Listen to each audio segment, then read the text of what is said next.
Yeah, we have a special guest this morning, as you can see on the screen. This is the subject that, well, yeah, you're up there too. This is talking about the topic. I'm a real person. That's a robot. Okay, that's not James, okay, everybody? That's James.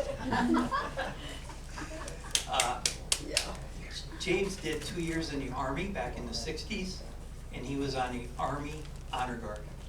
That is a very difficult position to qualify for. After that, he worked for 33 years for Bell Systems, AT&T, Bell Labs, and Lucent Technologies. And after retirement, he got a graphic design degree and has been doing free, F-R-E-E, graphic design for the last 25 years. He does it for free because he loves to be of service. Mostly for nonprofits, but occasionally for businesses. His personal interests include computers, history. You're a member of the Land Speed Record motorcycle racing team. Wow. Cool. Great. And for the last 3 years, it's all been about artificial intelligence. So with that, help me welcome James Ertel.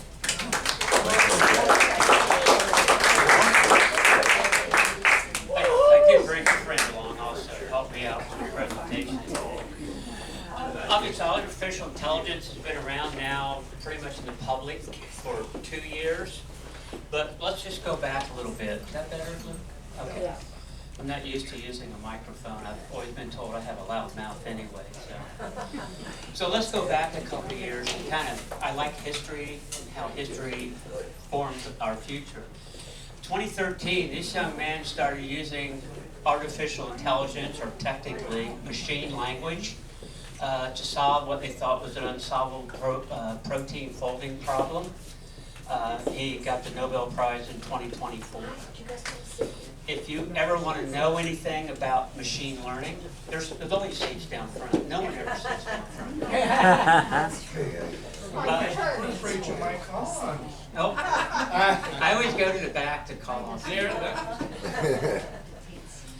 But if you know about TED Talks, I would recommend this one, Jeremy Howard's TED Talk, and he explains how machines actually learn on their own. So really, really kind of a cool 19 minutes, and he's much better at it than I am.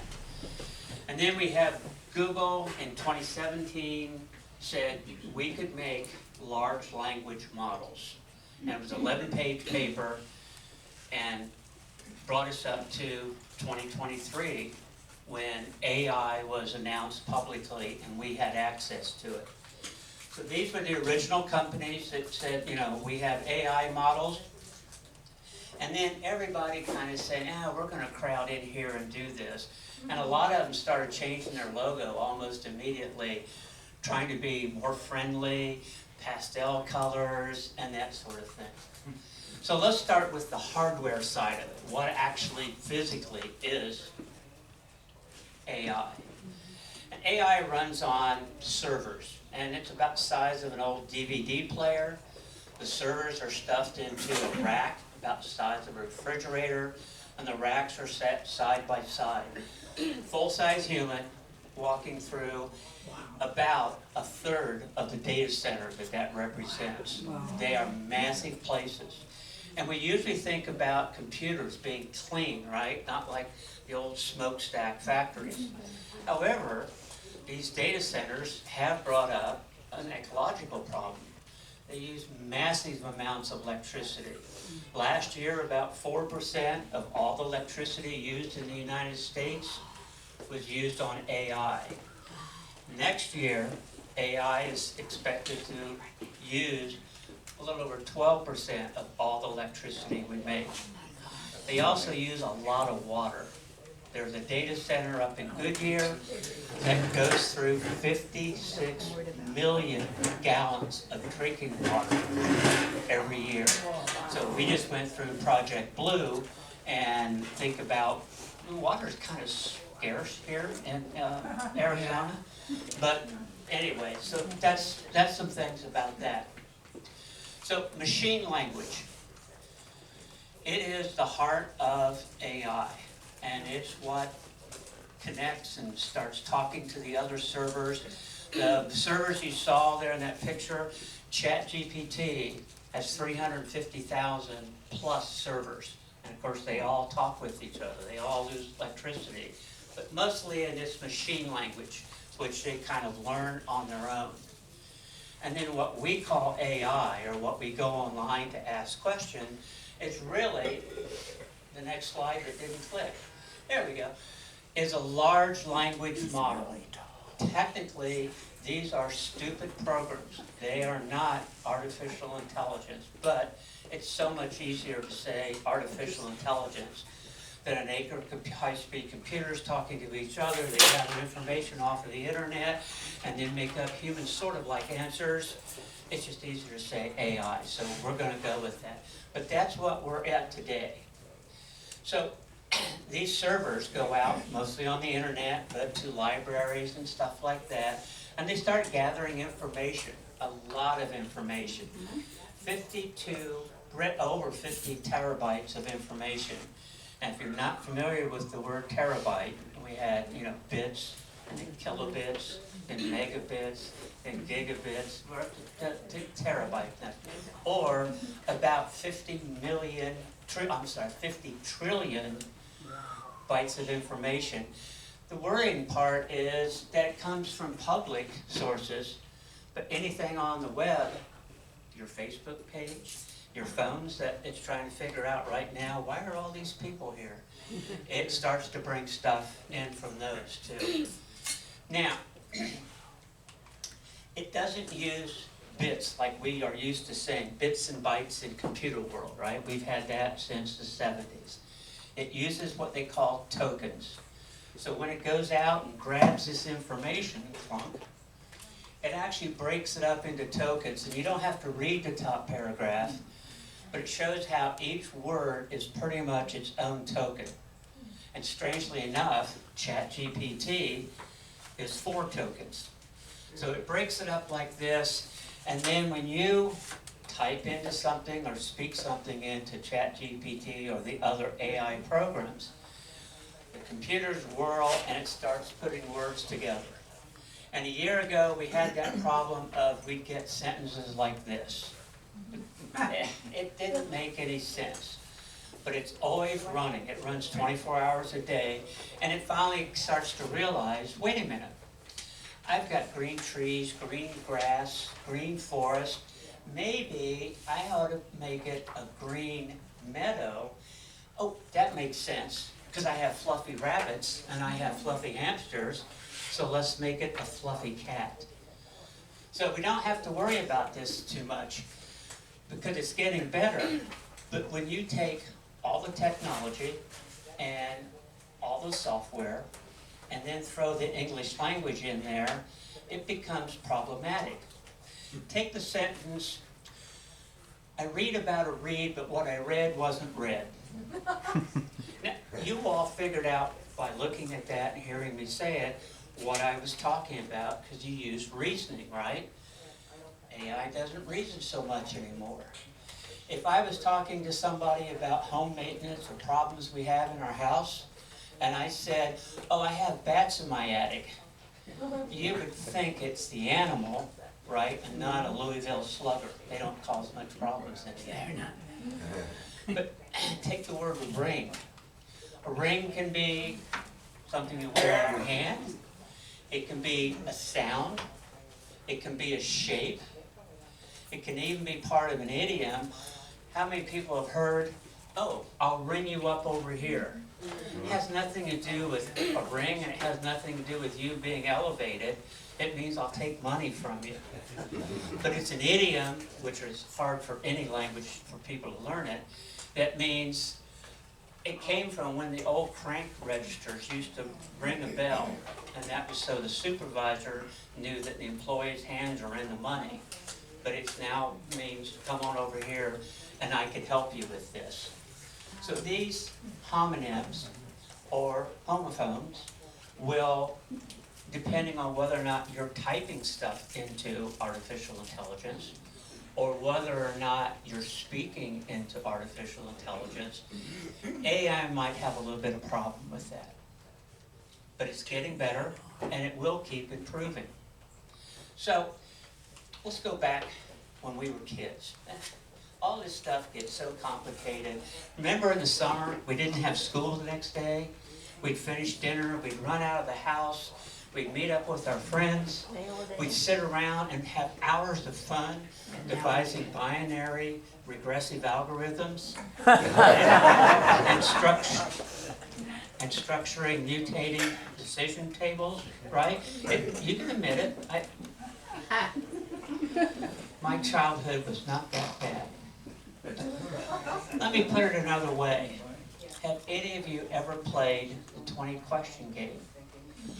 Or I Spy with My Little Eye? Or charades? Is it a book? That's binary. It's a yes or no. If the person says no, we throw that algorithm out. Is it a movie? Again, binary, yes or no. Is it a person? And all of a sudden they go, yes. And we start to think of, I gotta yell now, every person we've ever read about, heard about, met, thought about, saw in a movie, read in a book, right? And then we start our mutating decision tree. Is it a real person or a fiction person? Depending on the answer, we eliminate a lot of people, right? Are they alive or dead? We eliminate a lot of people. Are they, man or a woman? And we took a data set, huge data set, and now it's just this big. And all those were, we didn't call them this, but all those were is regression algorithms, probabilities, and questions about mutating tree. And that is all AI is at the time. It's not smart. It doesn't think like we humans do. And just as a kind of a warning, everything that comes out of AI is created by AI. It does not know what it's telling you. It has no sense of we're having a conversation. It is simply using these algorithms, these probabilities, these pattern matching things to give us an answer. It's not like when your bank goes into your account and says this, you have this much in your checking account. This is a smart answer, and they have access to a lot of more information than I can remember, because I can't remember what I had for dinner last night. But it's still a created answer. So, got this book, and it had a cute quote in it. When humans start thinking that AI is thinking, it's not. Pattern matching, algorithms, that sort of thing. Now, I could loan you my book, and I'd be glad to, if you want to read more about artificial intelligence. If you just wanted a pamphlet, you could get one, or you could get any of these books that I've glanced through and put up there to make it look like I did something smart. I do a lot of skimming of articles and books. But I can tell you where you can get all these books for free, and for other software you use on your computer, handy charts like this that'll help you with your computer work, whether it's Microsoft Word or Apple Pages or Google Docs or something like this. You're going to get a PDF in your email. It will not be laminated, just as a warning. So in the fall of last year, we started getting a different type of AI. And these are some of the logos, and these make pictures. So you put in some words, it kicks out a picture. And this scared, being a graphic design person, scared the graphic design person to death. Well, I don't charge, so I don't really care.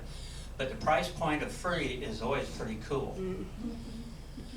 It scared them so much that these graphic artists went and had AI design poison pills so their work couldn't be scraped off the internet. Or if it was scraped off the internet, AI wouldn't be able to recreate it and put it up itself. Now, the flaw in that is graphic designers went to AI to create an anti-AI program so that AI wouldn't scrape their work off. But of course, AI is working all the time, right?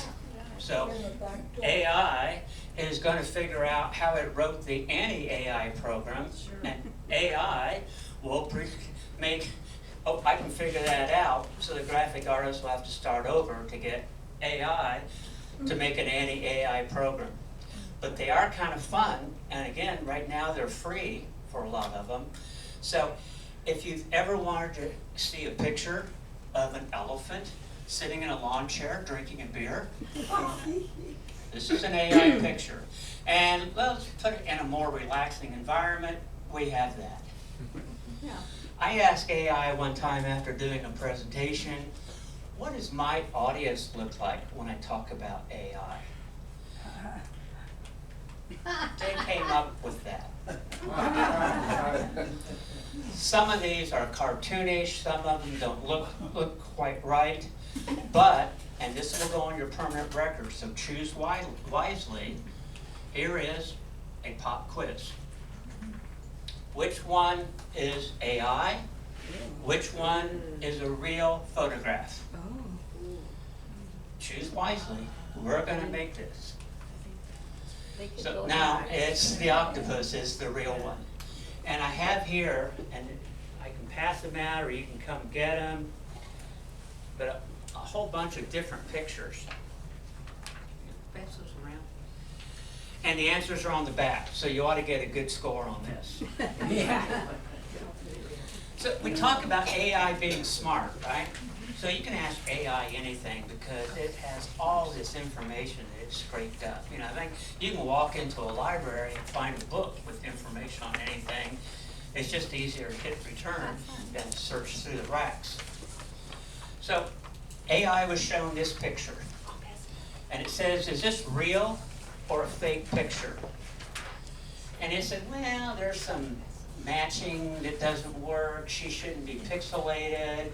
There's shadows on the shoulder.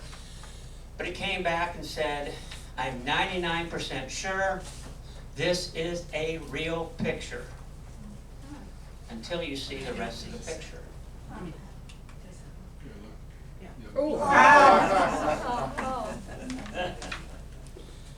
So the question also comes up, who owns the copyright on something text that AI creates?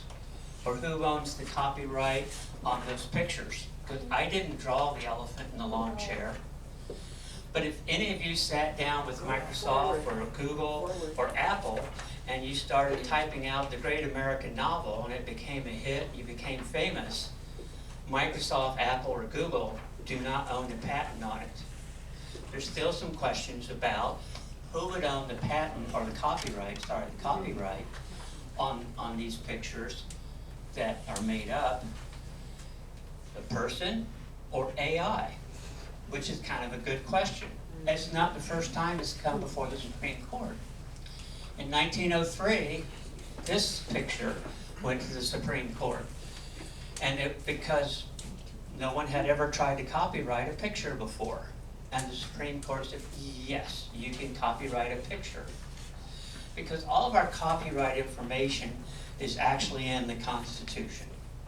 Before we had freedom of speech, before we had freedom of religion, the freedom not to talk stupid in front of the judge and police, it also gave us copyright law.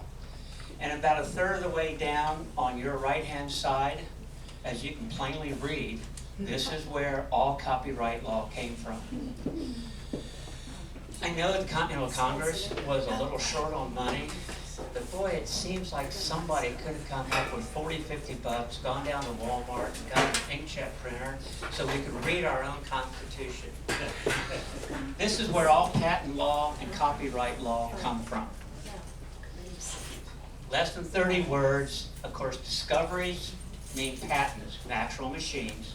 And writings, well, at that time there weren't pictures, there weren't graphics, there wasn't decisions made about is music copyrightable and that sort of thing. So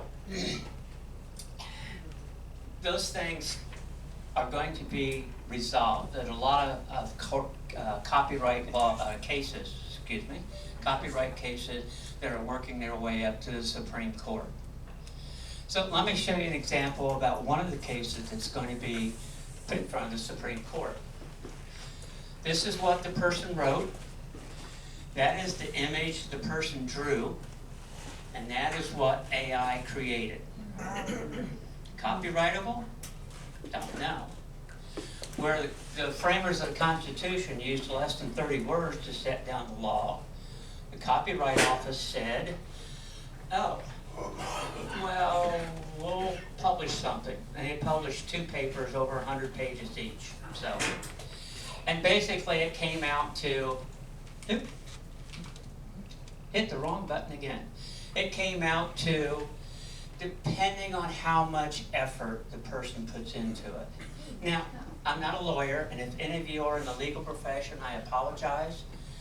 But I could see this in a legal document, take 3 lawyers and get 5 opinions at least. So they're going to have to balance what AI does. And this is not only just for pictures, it's for creating content, novels. But who owns the copyright when it cracks the code on diseases? The machine language, because it can just work 24 hours a day, 7 days a week, has figured out how to find Parkinson's disease 7 years before any symptoms show. The first person I showed you that got the Nobel Prize for solving a problem that they thought was unsolvable about protein folding. And when I say protein folding, I've exhausted my entire knowledge of that. But it's very complicated. Amino acids on some string, they fold up, they do this. But that's what we're built out of. So those proteins, he got the Nobel Prize because now, instead of a researcher spending 3 to 6 months to identify the amino acids, and then 5 to 10 years to identifying how this protein folds, so they can use it in medicine. 200 million of them are on the internet now for free. So there are consequences to who owns all this sort of stuff. The Supreme Court said it's a person that puts it in a tangible fixed. There's always been the idea you cannot copyright or patent an idea. Because if you could, I had the idea that we solve fusion energy, make it about the size of a shoebox. It goes into my personal pod, which I can throw a couple sandwiches and a book in, and it gets me to LA to see my grandson in 2 hours. And then just sit back and wait till somebody does it and say, oh, I have the patent on that. You really have to make things or put things in a tangible form. AI is new. Here's a question for you. Another pop quiz. Jeff, you can't answer. We were talking about this. 125 years ago, what was one of the biggest no, yes, editorials for, editorials against, protests for? What type of technology went through that just 125 years ago in the U.S.? Anybody? All the time I get the answer, car, it was electricity. Should electricity be brought into the house? Edison, yeah. It's going to kill us all. You know, oh no, it's going to be one. I think it worked out pretty well. New technologies are always a little slow in getting guardrails on them, like safety rules for that. I am sure that there was a cave person standing outside of the cave saying, don't bring fire into the cave, we're all going to burn to death. AI is like that. It's new. It's never been around before. And it kind of takes us out of our comfort zone. Good book. I usually have it, but I loaned it to a friend. Good book I would recommend. It's a fast read. It reads like a novel, although it's historically correct. It's called The Victorian Internet. And it's about the introduction of the telegraph into the middle 1800s.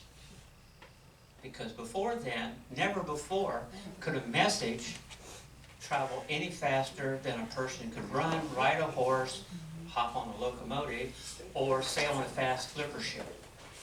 And we went through all the trouble we went through with the internet.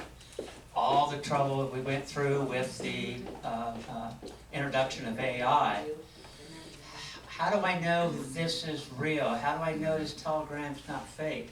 And we kind of laugh at it, right? I mean, telegraph is not big technology unless you've never seen it before. AI we haven't seen before. We grew up with a phone on the wall and had to use it. Party lines, brothers, sisters, stuff like that. My grandson, who's now 13, has never seen a phone you don't hold in your hand. Right. And everybody has one. And I'm sure his grandson, if he has kids, will go, you had to hold something next to your ear to make a call? Why didn't you just get the chip in your head? New technology, there's always problems. And criminals will figure out how to use it before we do. Yeah. So you saw this slide before. We're not starting over. That's always good news. But we think of AI like ChatGPT, Perplexity, Gronk, Quartz, and all these other ones. There are over 3,000 companies, and that's about a year-old statistic. So I'm going to say we're over like probably 5,000 companies where AI is embedded into that product. So a couple examples of how it's really going to help us. John Deere, using their research arm, Blue River, developed, if it sees a weed, it sprays fertilizer. If it sees crop, if it sees a weed, it sprays that. Saved 8 million gallons just last year of herbicides being applied to the ground. Carbon Robotics kind of took that same thing, and they say they don't put fertilizer down, but they say if we see a weed, we'll go ahead and shoot a laser beam on it, and it cuts it off at the ground. And something about the laser beam messes up the plant mitochondria, and it does not reproduce and it doesn't grow back. So the whole idea of no plow, you plant your crops, they grow, but you can leave ground cover for the other 9 months of the year for animals to feed on. Less water retention and all that sort of thing really helps. It's easy to draw a cartoon car that's driving by itself. If you ever get to Phoenix, park a couple of miles away from wherever you're going to go and call Waymo. And it is kind of cool. It's kind of unique. It's the first time you get in the back seat and the door's locked. It's very, very safe. There's a lot of stories about how safety factors are in there. There is a documented case where a young woman left the hospital. She was a nurse at night. And somebody, and I'm going to project this, and a pickup truck with not much sense, and probably alcohol was involved, started following the car, following the Waymo, because there was just a single woman sitting in the back, yelling inappropriate stuff. So you can always contact a person. She contacted them, and they said, no problem, and they just went in and told the Waymo just to start driving around. Because the autonomous car didn't know not to drive right to her front door. And it drove around. They talked with her all the while. They got a police car to start following the Waymo, and he finally gave up. And then they sent another Waymo, so it's 2 separate rides to take her on home. So there's a lot of safety precautions built into there. This may seem silly, AI and sunglasses. About, I don't know, 6-8 months ago, I said, this is, gee, people won't be walking around like this anymore, but now they'll be trying to figure out what's on my glasses. And he goes, I just had a new download on my glasses. I am not a Spanish speaker, but if someone comes up to me and speaks in Spanish, I can touch it, it will listen and translate to English in my ear. So if any of you are Star Trek fans, remember the Universal Translator they used to do? There you go. Yeah, everybody knows the Universal Translator. So an idea of maybe, and it's only 4 languages right now, maybe we'll be able to just start talking to anybody, anytime, and might help communication. This is a elder care home in North Tucson. And in January of '24, so it's been almost 2 years now, they took out their existing cameras and they put in AI cameras. And they said that when they put them in, they guaranteed anybody that fell, they would have somebody there with the person within 75 seconds. It's worked so long, now they guarantee in 45 seconds. But the amazing thing is what they found out by using the AI cameras. This is from their own publication, and if anybody wants to read the entire thing, I have their brochure here. But 40% fewer falls. So one case, they had a woman who kept getting bruises above the knee, below the rib cage. AI figured out by watching, she just kept running into furniture in her room. And it suggested if you rearrange the room, so that helped. They didn't have to rearrange every room in the entire facility, just hers. They had another guy who used a walker, and he was a frequent faller. I mean, he fell a lot.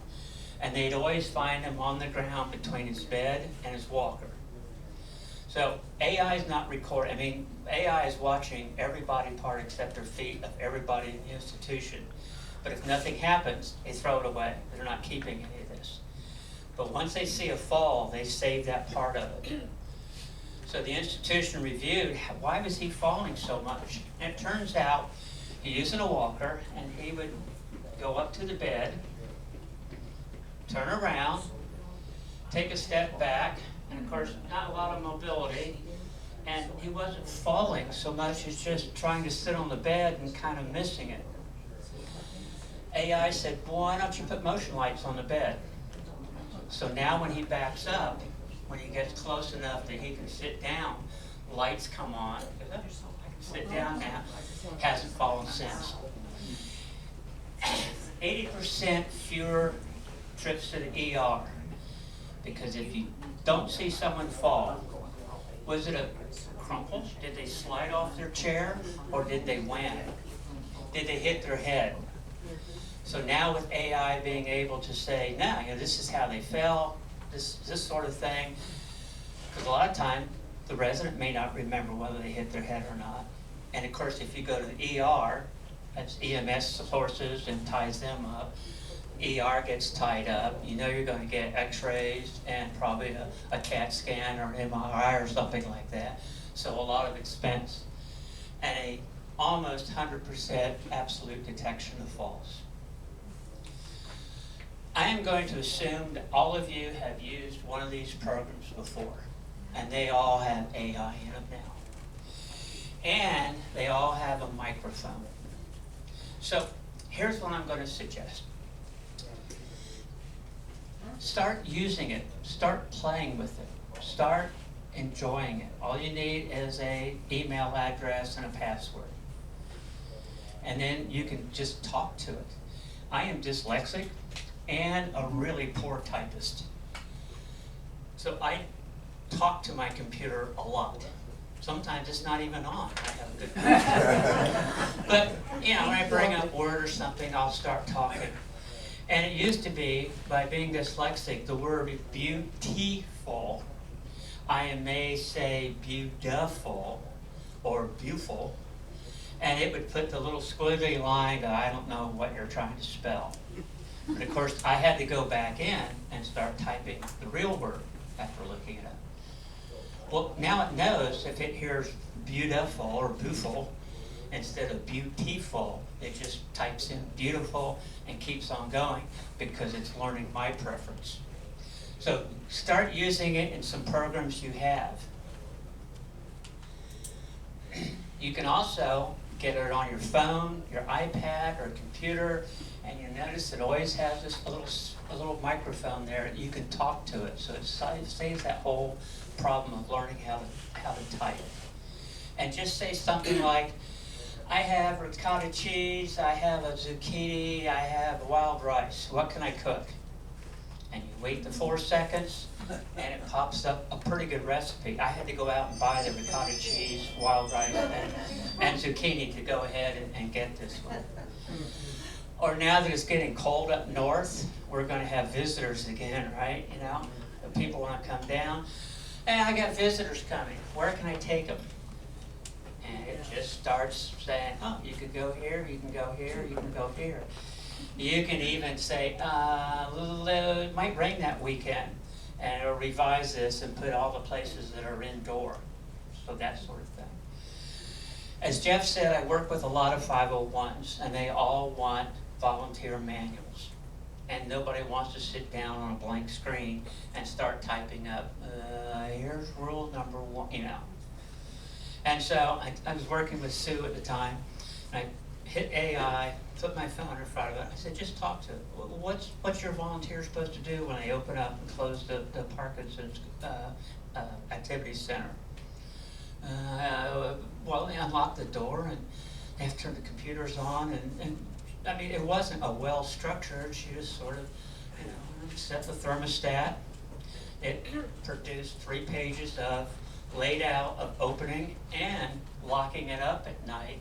They had to go back and do some editing because it doesn't understand perfectly, but that works out pretty well. When I made this presentation to give today, I asked AI, make a summary of it. And it did. I did not type one of those words. And if anybody would like to have a typed summary of what I've been blabbing about for the last 40 minutes, then I will email this to you. I can give you my card or email address, and we can go ahead and do that. So, real quickly, some predictions. AI, LLMs are going to go away. They're not getting any smarter. However, they are going to evolve from machine language to an LLM to an LRM, a reasoning model that can actually take English and reason with it like you did when I used the sentence, I read about a read, but what I read wasn't read. I have a friend that does off-road racing and one of those dune buggy type things. And he came back and he says, I got all these notes I want to change. And believe me, he's an ER doc, his neat writing is not this neat. But they were grease stained, they were on different papers, different, you know. I said, send them to me. I loaded them to AI, because these are all the things he wanted to do before he ran another off-road race. There's the spreadsheet, or the Gantt chart that it produced, and broke it down by different crew members. So there's a lot of things you can do, and it's just kind of getting started and trying it for the first time. Now, Jeff, don't let anybody leave. No one leaves. We're going to talk about quantum mechanics for a minute. And it's not deep. There's not that much going on up here. But it's just fun to say we're going to talk about computational quantum mechanics. And when you go home tonight or go out to dinner with some friends or whatever, yeah, we were sitting around GB Republicans talking about computational. Yeah. Oh, yeah. Quantum computing is the next thing. I have like 2 more slides. The spelling though, mechanics or muck? Oh, it is mech. I've corrected it in another place. It is mechanics. It is an E. Thank you. And you get a quarter because you... English you know. teacher here.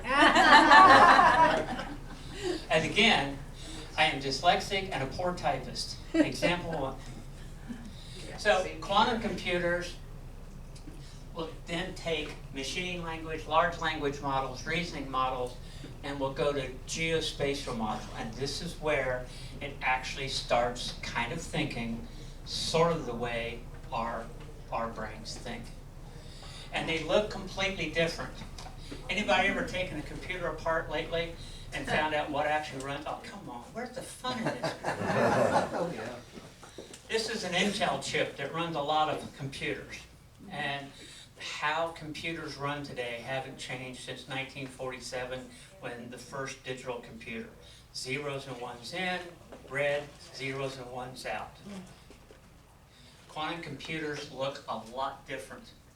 And they don't use electrons, they use photons. How many people deal with photons every day? Everybody, correct, because everything you see is nothing but trillions of photons running into you. But since we don't think about it, Except for my butt stuff.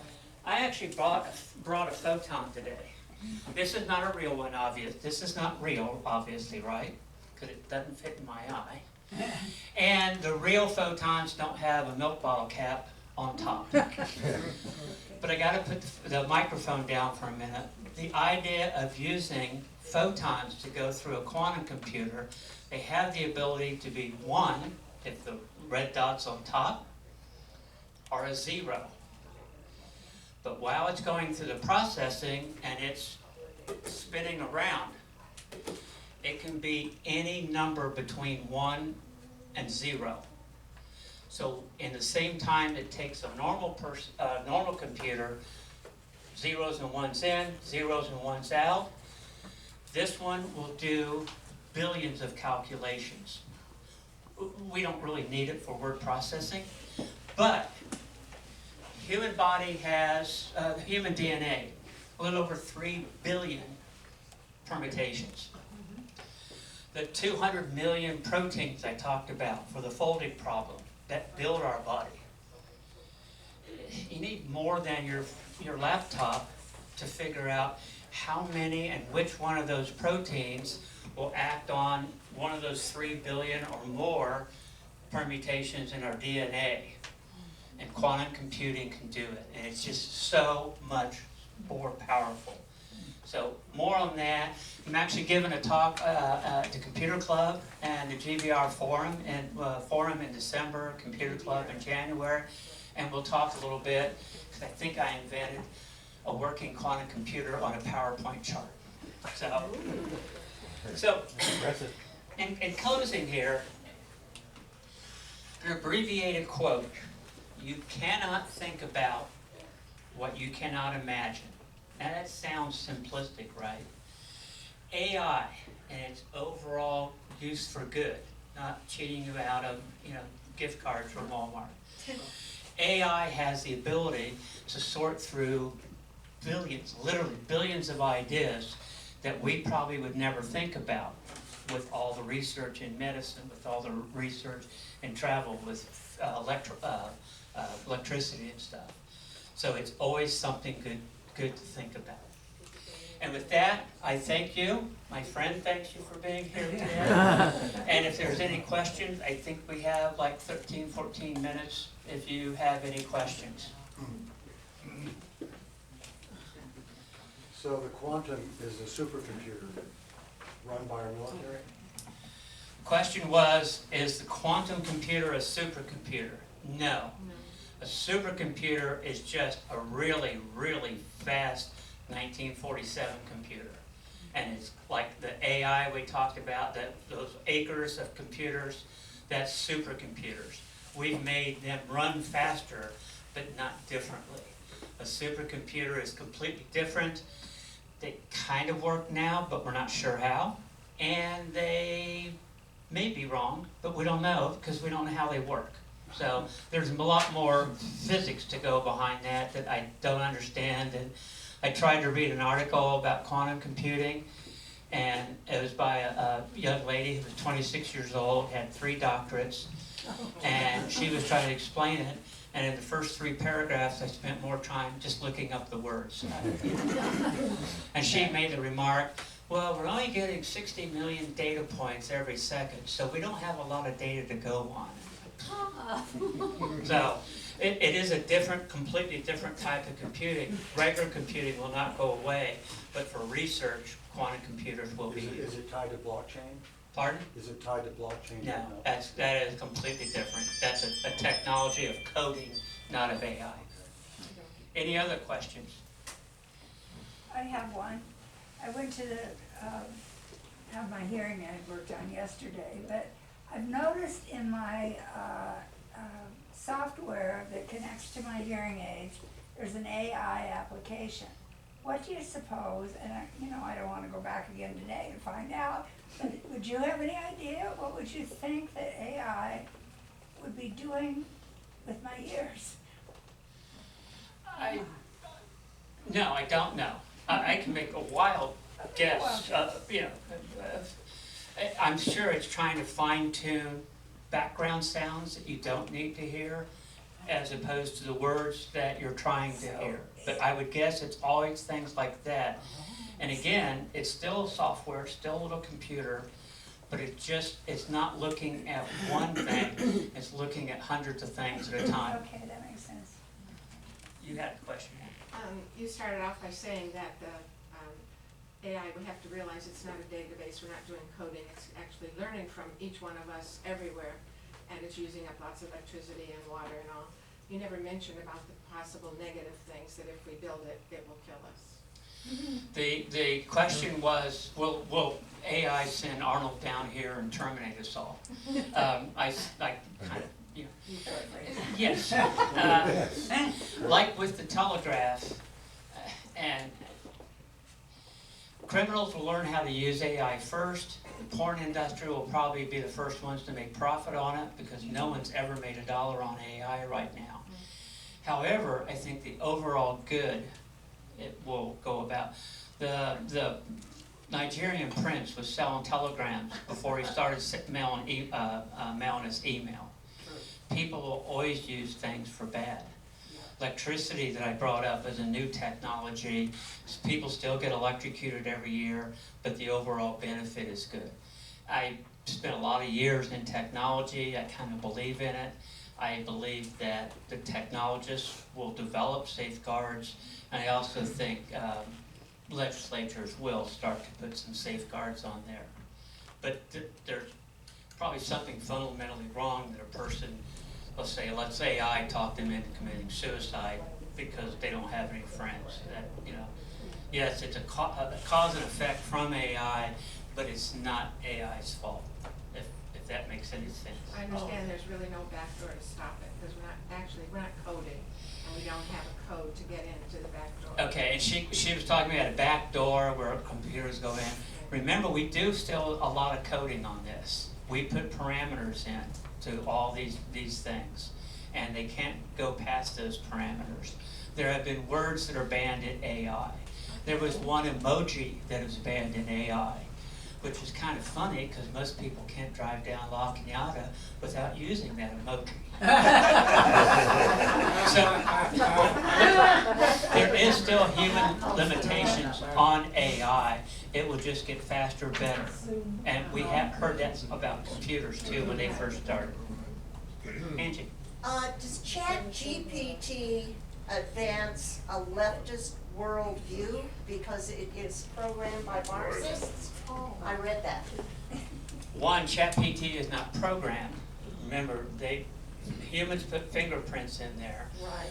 But it also, and this is my opinion, this is not fact, it picks up all that information. So, if you look on your handout, the clownfish, what does the clownfish look like? Exactly like that. It looks like Nemo, Yeah. right? Finding Nemo. So is it a question of, is there so much information about Finding Nemo and the clownfish and all the merchandise and talking about it would make it say, oh, I can draw a picture of it. So is it a matter of what it collects, not so much of what it's been programmed by? I see. Anybody else? We have about 4 more minutes though. Sir? Well, I work in weapon system integration, and we use AI really well. He said he works in weapon integration. Do not make him mad if your neighbor. And it works very well. Yeah, instead of just from World War II movies, the carpet bombing and dumb bombs to smart technology, it's still, we're killing each other, which probably isn't good. But it's more efficient. It is more efficient. The movie studios are having problems with this too, especially things like cartoons and DC Comics and so forth. Movie studios can make movies without actors. Cartoons can be drawn without actors. You're asking about what happens to people that get displaced. Right. What would ask you a question? And I'm not picking on you. Find a new hobby. When's the last time you bought carbon paper? Or bought a new typewriter, or took your typewriter in to be When's the last time any of you put your finger in a dial, hit 0, and said, I want to place a long distance call? So carbon paper maker people, operators get outplaced.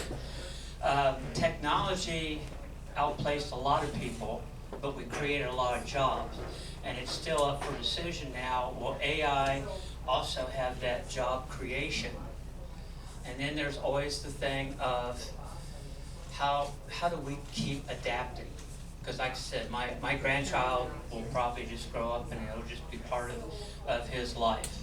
For us, we kind of have to adapt to it. And I don't have the answer about what happens when you're outplaced. We used to have people who welded in the car factories. And suddenly the automatic robots did it. I don't know what, I don't have that answer. It is possible. In this week's Epic Times, there's an excellent article about artificial intelligence and the suicide thing, and people, not kids, but adults thinking they actually are having a relationship with these avatars or whatever. And also, about a week ago, Elon Musk did an interview with Sam Altman, who is like the founder of OpenAI. Yep. And who Elon Musk initially promoted, but then he felt that they weren't going to make it. But now actually they're competitors because Elon has Grok, you know, and it was a fascinating interview that Tucker did with this guy, mostly about this guy, the Sam Altman. He looks like he's maybe 40-ish, and about how are you protecting people, you know, sort of like the whole suicide thing, or copyright. His partner was supposedly committed suicide because of some copyright that he had blown the whistle on that they were doing, but then also suicide, talking about how people can figure out ways to, you know, like what's a lethal dose of this or that, or how long of a rope do I need, things like that. But a lot of that stuff's already out there. And suicide is legal in places like Canada and a couple states and things like that, so it can't really be somebody's mom and dad, but there's just so many unstable people out there, like this whole thing. These are adults in this article of Epic Times that were just devastated about their relationship with their avatar because they had updated some. For brevity, just get a couple more questions in. Yeah, that it'll is be a problem. interesting. We all learn not to listen to the drunk in the bar pontificate. Yes. Or the person in the park screaming like that. Will populations learn it's not real? And, Right, you know, but it's so personal convincing for some responsibility. people. There is always danger with everything. Yeah, Again, yep. don't bring fire So into the there's- cave because we're all going to burn to death. Good and bad, all of it, you Yep. know. One more question and then my time is up. I'll be glad to stay and yammer with anybody who'd like to. I just wanted to say, in case anyone didn't know, that this will all be recorded and you can get it. I do know it's being recorded, and like I said, anybody can, if they give me or I can give you my email address, I can send you the AI summary of this. It's pretty on tune. And once you have my email, then you can ask me a question again. All technology has problems. All technology, cars kill people. You know, I mean, every year, 50,000 or whatever. Do we want to ban cars? You know, I mean, when the trains first started, locomotives started running, there was warnings that a human can't go faster than 12 miles an hour because their heart would stop. And we have a few people that still believe that, usually in the left lane of I-19. Again, thank you for your time and attention, and I'll be around.